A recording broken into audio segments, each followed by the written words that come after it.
Oui, a été dans la même situation, ici à Paris. Moi, je connais ceux qui faisaient la navette entre Abidjan et Paris.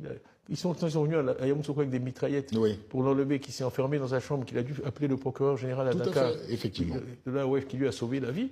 Après ça, il est parti en France pour ne plus revenir, puisqu'il savait qu'on voulait l'assassiner. Bon. Donc, et le PDCI est toujours là. Ok. Donc, le PDCI a dans son ADN une capacité, je dirais, si je peux me permettre de choisir, de bon dirigeant. Et ensuite à fonctionner face à l'adversité.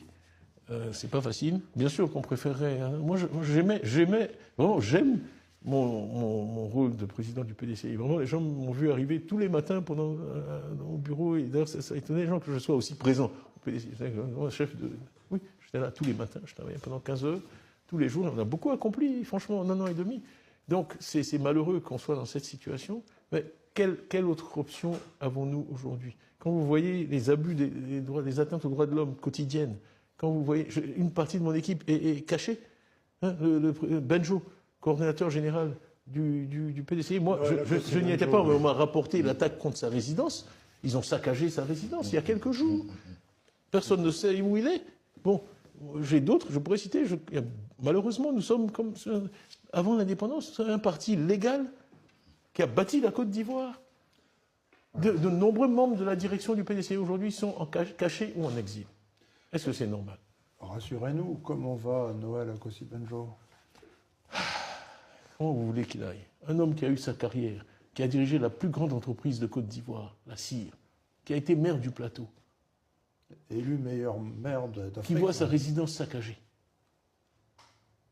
Plus grave, ces gens ont été formés à prix d'or par la Côte d'Ivoire, par le contribuable ivoirien. Benjo sera le premier à vous dire que sans Houphouët-Boigny, il serait toujours dans un petit village ébrié.